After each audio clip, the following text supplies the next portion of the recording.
ان دنوں میں لاہور نیا نیا آیا تھا اور ایک نجی ہاسٹل میں رہتا تھا۔ ہاسٹل میانی صاحب سے 1 کلومیٹر فاصلے پر تھا۔ میری عادت تھی کہ جمعرات کو قبرستان جاتا اور اہل قبر کے لیے دعا کرتا۔ ایک دن میں دعا کر کے واپس پلٹ رہا تھا کہ اچانک ایک نوجوان میرے سامنے آ گیا۔ وہ معمولی سی جسامت کا مالک تھا، ہڈیاں اندر کو دھنسی ہوئی تھی اور جسم سے چپٹی ہوئی تھی۔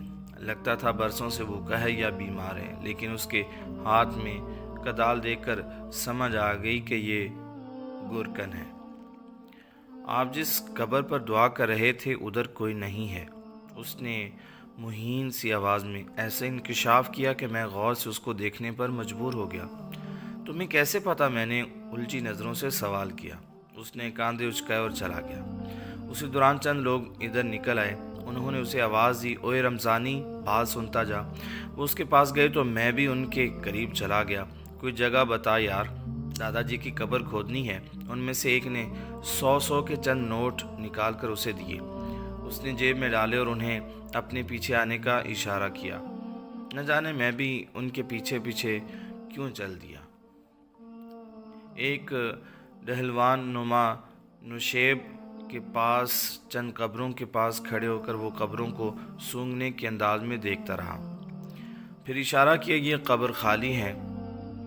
اچھا تو پھر قبر بھی بنا دے۔ جنازہ عشاء کے بعد لانا ہے، ایک موٹے سے بندے نے کہا۔ میں بڑا حیران ہوا کہ اسے کیسے معلوم کون سی قبر خالی ہے اور کس میں مردہ ہوگا۔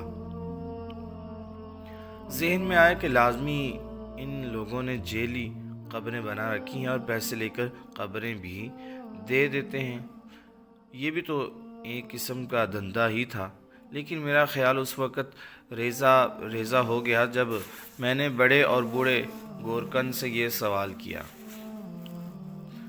تم لوگ قبریں بھی بیچتے ہو؟ اس نے چونک میری جانب دیکھا اور پوچھا، کیا ہوا صاحب؟ میں نے رمضانی کے بارے میں اسے بتایا تو اس کے چہرے پر کربناک سی تاریکی چھا گئی۔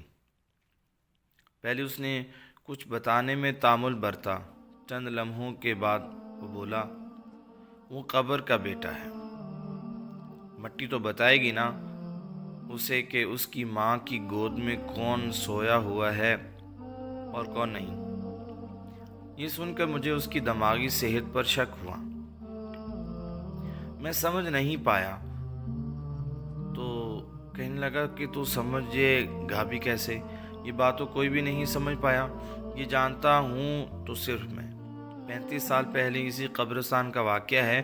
اس وقت میری عمر 40 سال تھی۔ رمضان کا مہینہ تھا، یہ تاریک رات تھی، بارش ہو رہی تھی، بجلیاں کڑک رہی تھیں۔ میں اس ڈیری کی جانب سے، اس نے بائیں طرف انگلی کا اشارہ کیا، اپنی کٹیا میں جا رہا تھا کہ مجھے ایک بچے کے رونے کی آواز آئی۔ میں رک گیا اور آواز کا پیچھا کرتا ہوا اس جگہ پہنچا تو دیکھا یہ آواز تو ایک تازہ قبر سے آ رہی تھی جس کو بارش نے اب کافی ننگا کر دیا تھا۔ قبر تقریباً بیٹھ رہی تھی، بچے کی آواز اسی قبر سے آ رہی تھی۔ میں نے ہمت کی اور قبر کھود کر جب نیچے کی طرف دیکھا تو اسی لمحے بجلی زور سے کڑکی۔ اس کی روشنی قبر میں سفید کفن میں ایک عورت اڑی ترچھی ہوئی پڑی تھی۔ کفن بارش کے پانی اور مٹی سے میلا ہو رہا تھا۔ اس کے اندر ہلچل سی ہو رہی تھی اور بچے کی آواز آ رہی تھی۔ یہ منظر دیکھ کر میں بہت گھبرایا، سمجھا کہ یہ کوئی جن بوت کا کام ہے، پر اللہ نے مجھے ہمت دی اور میں نے نیچے اتر کر کفن ہٹایا تو نیچے ایک بچہ پڑا تھا جو لگتا تھا کہ ایک دن پہلے پیدا ہوا تھا۔ یہ بچہ اسی عورت کا تھا اور لگتا تھا وہ 1-2 دن پہلے ہی مر چکی ہے۔